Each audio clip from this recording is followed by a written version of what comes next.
ఉంటే ఇలాంటి సమస్య వస్తుందంటే ఆ కుటుంబాలను తక్షణమే సేఫ్ జోన్కి తరలించాలి. అదేవిధంగా రిలీఫ్ క్యాంపులను కూడా నిర్వహించి వాళ్ళకి కావాల్సిన ఫుడ్ కానీ మెడిసిన్స్ కానీ ఏదైనా సమస్యలు వచ్చినా కూడా ఇమ్మీడియట్గా వాళ్ళని ఇచ్చేయాలి. ఎక్కడ కూడా ప్రాణ నష్టం జరగడానికి లేకపోతే పశు సంపద నష్టం జరగడానికి అవకాశం లేకుండా అప్రమత్తం ఉంచాలి. ఎక్కడ కూడా ప్రాణ నష్టం జరగడానికి వీల్లేదు. అదేవిధంగా ఈ ఎఫెక్టెడ్ ఫ్యామిలీస్ ఎవరంటే వాళ్ళకి సహాయం అందించడానికి కలెక్టర్లు వీళ్ళందరూ కూడా లోకల్గా మీ దగ్గర ఉండే ఫండ్స్ డిజాస్టర్ ఫండ్స్ నుంచి ఇమ్మీడియట్గా వాడుకోండి. చీఫ్ సెక్రటరీ గారితో కూడా ఏదైనా ఉంటే ఇమ్మీడియట్గా ఫండ్స్ రిలీజ్ ఏదైనా ఉన్నా ఇట్లాంటి వాటి దగ్గర వెనుక ముందు ఆలోచించాల్సిన పని లేదు. ప్రజలకు సహాయం అందించడానికి అవసరమైన నిధులను కలెక్టర్లు ఖర్చు పెట్టండి, దాంతో ఇది చేసుకోండి. అదేవిధంగా ఎనర్జీ డిపార్ట్మెంట్కు ఈ తరగాలు కానీ వర్షాలు వచ్చినప్పుడు కరెంటు డిస్కనెక్ట్ అయ్యి పోలు పట్టుకోవడం ట్రాన్స్ఫార్మర్లు కాలిపోవడం జరుగుతుంది. ఎక్కడికక్కడ అప్రమత్తంగా ఉంచాలి, ఎక్కడ రిస్టోర్ చేయాలి, మొబైల్ ట్రాన్స్ఫార్మర్స్ రెడీగా పెట్టుకోవాలి.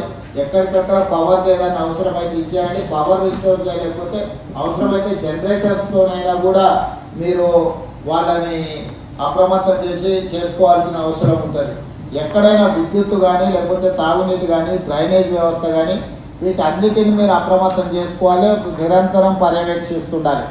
ఒక డిపార్ట్మెంట్ నాకు తెలిసి ఒక డిపార్ట్మెంట్ తెలియదని కానీ ఫైర్ డిపార్ట్మెంట్ కానీ నేషనల్ డిజాస్టర్ డిపార్ట్మెంట్ కానీ లేకపోతే స్టేట్ డిజాస్టర్, ఇప్పుడు మనం సొంతంగా స్టేట్ డిజాస్టర్ మేనేజ్మెంట్ కూడా మొత్తం అంతా ట్రైనింగ్ ఇచ్చి ఆల్మోస్ట్ 1000 ఫోర్స్ మనం ట్రైనింగ్ ఇస్తున్నాం. దాదాపుగా 2000 మంది అందుబాటులో ఉన్నారు. ఏ ఏరియాలలో ఏ జిల్లాలలో అత్యధికంగా వర్షం పడే అవకాశం ఉందో ఆ ఏరియాలను పూర్తిగా మీరు ముందే గుర్తించి వీళ్ళని అక్కడికి తరలించండి.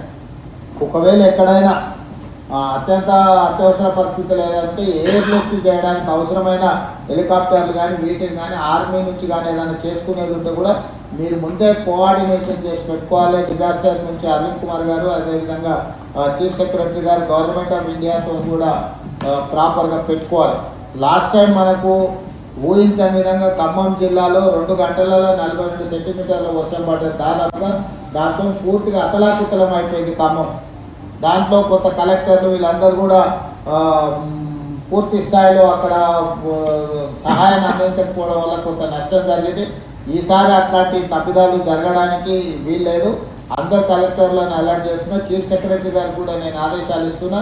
ఎక్కడెక్కడైతే ఈ జిల్లాలో అత్యధికంగా వర్షం పడతాయని ఇప్పుడు వాతావరణ శాఖ ఇచ్చిందో మీరు స్పెషల్ ఆఫీసర్ని డెప్యూట్ చేయాలి. సీనియర్ ఐఏఎస్లను అంతకుముందు అక్కడ కలెక్టర్లుగా పనిచేసిన వాళ్ళను లేకపోతే ఆ ప్రాంతం పట్ల పూర్తి స్థాయిలో అవగాహన ఉన్న వాళ్ళను కొంత పర్యవేక్షణ కోసం అధికారులను నియమించడంతో కూడా ఏమైందంటే ఆ కలెక్టర్కి హెల్పింగ్ హ్యాండ్ లాగా ఉంటుంది, కింద సిస్టమ్ కూడా రన్ చేయడానికి ఉంటుంది. కాబట్టి రాబోయే 72 గంటలు ఈ విధంగా తీసుకోండి.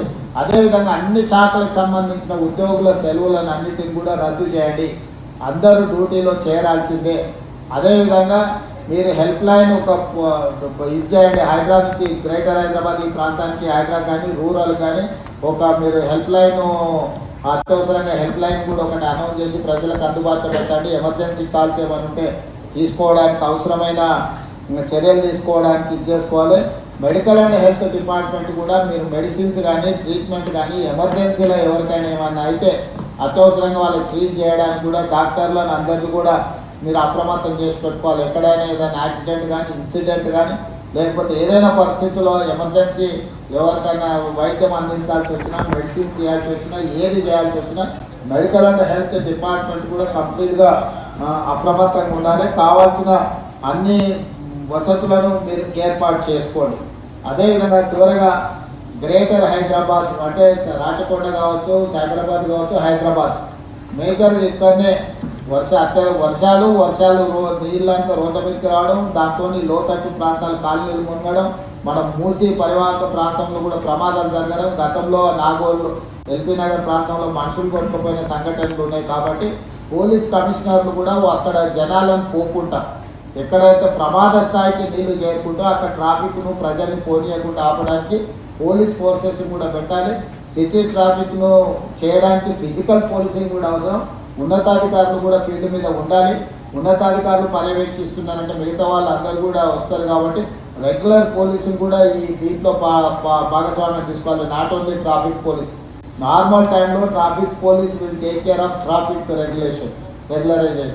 కానీ ఇది స్పెషల్ సిచ్యువేషన్ కాబట్టి regular police law and order పోలీసులు కూడా ఈ 3 కమిషనరేట్ల కింద అందరినీ అప్రమత్తం చేసి పోలీసులు అందరూ కూడా దీంట్లో ఉండాలి. కంట్రోల్ రూమ్లో కూడా కంట్రోల్ రూమ్ ఇన్ఛార్జ్లకు కంట్రోల్ రూమ్లో ఉన్న వాళ్ళకు ఎప్పటికప్పుడు సిటీ అంతా ఏ ఏరియాలో ఉందో అత్యవసరమైన పరిస్థితులను చేసుకొని వాళ్ళందరినీ అప్రమత్తం చేసుకుంటూ పోతుండాలి.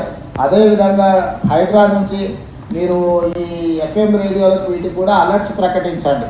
వాళ్ళకి చెప్తే వాళ్ళు ట్రాఫిక్తో పాటు ఎక్కడ కనుక వర్షపాతం ఉంది, ఎక్కడ బ్రిడ్జులు ఉన్నాయి, ఎక్కడ బ్రిడ్జులు లేకపోతే మొత్తము అక్కడ పోవడానికి అవకాశం లేని ప్రాంతాలు ఉంటే కూడా వాళ్ళందరినీ కూడా అప్రమత్తం చేసి రేడియో సమాచారం కానీ టీవీలలో కూడా అలర్ట్ చేయించడం, కొంత కోఆర్డినేషన్, మీడియా కోఆర్డినేషన్.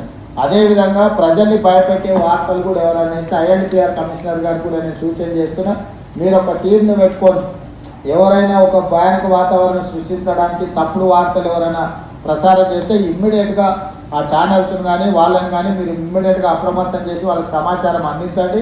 కాదు కూడా కానీ వాళ్ళు ఏదైనా చేస్తే ఇమ్మీడియట్గా ఏం చర్యలు తీసుకోవాలనో ఐఎన్పిఆర్ వైపు నుంచి కూడా దీంట్లో ఉండాలి. మీరు సమాచారం ఇవ్వనప్పుడు వాళ్ళు ఏదో ఒకటి వేస్తారు. మీరే అందుబాటులో ఉండి సమాచారం తెచ్చుకొని వాళ్ళకి సమాచారాన్ని అందిస్తే వాళ్ళు వాస్తవాలను కూడా ప్రకటించే అవకాశం ఉంటుంది. కాబట్టి ఐఎన్పిఆర్ డిపార్ట్మెంటు, సిపిఆర్ఓలు వీళ్ళందరూ కూడా సమాచారాన్ని ఎప్పటికప్పుడు మీడియా ద్వారా కూడా ప్రజలకు చేరేటట్టు మీడియాను కూడా అప్రమత్తం చేయడం, మీడియా కూడా సమాచారం అందించే కార్యక్రమాలను కూడా తీసుకోవాలి. వీళ్ళందరినీ కోఆర్డినేషన్ చేయడానికి చీఫ్ సెక్రటరీ గారు, డీజీ గారు, కమిషనర్లు మీరు ఒక గ్రూప్ క్రియేట్ చేసుకొని ఎప్పటికప్పుడు ఆ గ్రూప్లో మీరు డిస్కషన్ చేసుకొని ఇన్స్ట్రక్షన్స్ ఇవ్వడానికి కూడా అవసరమైన దీంట్లో కూడా మీరు ఒక కోఆర్డినేషన్ లాగా ఉండాలి. ఎందుకంటే ఒకసారి ఫోటో కలుస్తారు, కలవరు, లేకపోతే సిగ్నల్ బ్రేక్ అయ్యి ఇదయ్యి ఏదైనా ప్రాబ్లం వస్తే కూడా మీరు ఒక గ్రూప్ క్రియేట్ చేసుకొని డిజాస్టర్ మేనేజ్మెంట్ కోసం నెక్స్ట్ 72 అవర్స్ని అడ్రస్ చేయడానికి అవసరమైన ఒక గ్రూప్ క్రియేట్ చేసుకోండి. కన్సర్న్ మినిస్టర్స్ అందరూ అందుబాటులో ఉంటారు, నేను కూడా అందుబాటులో ఉంటాను. ఈ హైదరాబాద్ రంగారెడ్డి ఇన్ఛార్జ్ మినిస్టర్లు కూడా ఎప్పటికప్పుడు అందుబాటులో ఉంటారు. ఎందుకంటే ఈ ఏరియా మేజర్గా ట్రాఫిక్, ఈపీ, మూసి, నాలాలు ఇవన్నీ కూడా ఇష్యూస్ ఉన్నాయి. ఇద్దరు ఇన్ఛార్జ్ మినిస్టర్లు కూడా అప్రమత్తంగా ఉంటారు, మీకు అందుబాటులో ఉంటారు. మిగతా అధికారులందరూ కూడా ప్రాపర్గా మీరు కోఆర్డినేషన్ చేసుకోవాలి. చీఫ్ సెక్రటరీ గారు మీరు కూడా అన్ని డిపార్ట్మెంట్లను ఇచ్చేయండి. ఇంపార్టెంట్ డిస్ట్రిక్ట్స్, హెవీ రైన్స్ ఉన్న, రెడ్ అలర్ట్ ఉన్న దాంట్లో మాత్రం సీనియర్ ఆఫీసర్లను మీరు కొంతమందిని డెప్యూట్ చేయండి. దాంతో ఇది అవుతుంది. తర్వాత ఇరిగేషన్ డిపార్ట్మెంట్ కూడా మీరు వాటర్ ఇన్ఫ్లో అవుట్ఫ్లోస్ క్యాలిక్యులేట్ చేసుకొని ఎప్పటికప్పుడు గేట్ పెట్టడం కానీ, లేకపోతే వాటర్ని స్ట్రీమ్ లైన్ చేయడం కానీ, ఎక్కడికక్కడ విడుదల చేయడం కానీ ఉంటుంది. మీరు చాలా వరకు ఏంటంటే ఇప్పుడు గోదావరిలో, కృష్ణలో ఫ్లో ఎక్కువ లేదు కాబట్టి వర్షం వచ్చినా నష్టం లేదనే ఏదైతే ఆలోచనలు ఉందో రీసెంట్ డేస్లో క్లౌడ్ బస్ట్ వల్ల ఎక్కువ డ్యామేజ్ అవుతుంది. వాటిని అప్రమత్తంగా ఉండండి. ఇప్పుడు అత్యధికంగా మన సిస్టమ్ అంతా 24 గంటలకు 2 సెంటీమీటర్ల వర్షం కురిస్తే సరిపోయే వ్యవస్థ ఏర్పాటు చేసుకున్నాం మనం పట్టణాలలో. కానీ 2 గంటలలో 30-40 సెంటీమీటర్లు వచ్చినప్పుడు మనకున్న డ్రైనేజ్ వ్యవస్థ కానీ, మనకున్న రోడ్ల వ్యవస్థ కానీ సరిపోదు. దాంతో ఏమవుతుందంటే పూర్తి స్థాయిలో ఎంత మీరు అటెండ్ చేసినా రోడ్ల మీద మొత్తం నీళ్లు నిలిచిపోతున్నాయి, ట్రాఫిక్ నిలిచిపోతుంది. దాన్ని దృష్టిలో పెట్టుకొని వీలైనంత మేరకు చీఫ్ సెక్రటరీ గారికి సూచన చేస్తున్న స్కూల్స్, కాలేజెస్ కూడా కంటిన్యూగా నడపాలన్నా, హాలిడేస్ ఇవ్వాలన్నా పరిస్థితిని బట్టి అంచనా వేసుకోండి. అదేవిధంగా ఐటీ ప్రొఫెషనల్స్ కూడా వర్క్ ఫ్రమ్ హోమ్ చేయడానికి అవకాశం ఉంటే వాళ్ళని కూడా అప్రమత్తం చేయండి. వీలైనంత మేరకు ప్రజల్ని రోడ్ల మీదకి రాకుండా జాగ్రత్తగా సేఫెస్ట్ ప్లేస్లో ఉండేటట్టు డిపార్ట్మెంట్ పరంగా అప్రమత్తం చేయండి. మీరు కూడా డిఫరెంట్ డిపార్ట్మెంట్స్, నేను special chief secretary IT and వాళ్ళకు కూడా సండే కూడా నేను ఇన్స్ట్రక్షన్ ఇస్తున్నా.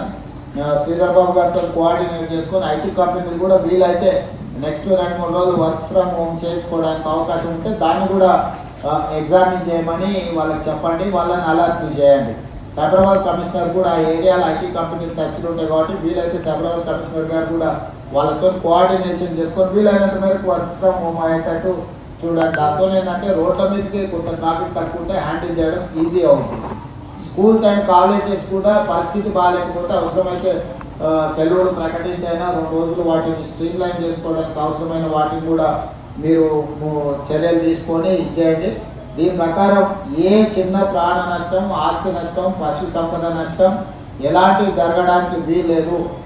జంట నగరాలలో పాత భవనాలు ఏమైనా ఉంటే కూడా జనాలను అక్కడి నుంచి ఖాళీ చేయించండి. చాలా పురాతన శిథిలావస్థకు వచ్చిన భవనాలు ఉన్నాయి. ఈ అత్యధికంగా వర్షపాతం ఉన్నప్పుడు కూలిపోయి దాని కింద ప్రజలు చనిపోయే అవకాశం ఉంటుంది కాబట్టి అట్లాంటివి ఏమైనా ఉంటే మీ జోనల్ కమిషనర్స్ని డిప్యూటీ కమిషనర్స్ కూడా అప్రమత్తం చేసి ఆ ప్రాంతంలో ఎవరిని లేకుండా ఖాళీ చేయించండి. విద్యుత్ శాఖ కూడా ఇంపార్టెంట్. చాలా వరకు హైదరాబాద్లో వర్షాలు రాగానే చెత్త కూలిపోయి కరెంటు పోల్ల మీద పడి అవి కూలిపోయి కరెంటు పోయే అవకాశం ఉంది. కాబట్టి వెంబడే ఆ కరెంటును పునరుద్ధరించడానికి అవసరమైన చర్యలు కూడా తీసుకోవాలి. అవసరం అనుకుంటే జనరేటర్స్ కానీ లేకపోతే మూవబుల్ వెహికల్ మీద ట్రాన్స్ఫార్మర్స్ పెట్టి మూవ్ చేసి రిస్టోర్ చేయడానికి అవసరమైన ప్రణాళికలు కూడా అన్నీ సిద్ధం చేసుకొని రాబోయే 72 గంటలు అందరూ అప్రమత్తంగా ఉండాల్సిందిగా ఆదేశిస్తూ ఈ సమావేశంలో పాల్గొన్న మంత్రులకు ఉన్నతాధికారులందరికీ కూడా నేను ఈ సూచన ద్వారా ఈ సమావేశాన్ని ముగిస్తున్నాను. ధన్యవాదాలు.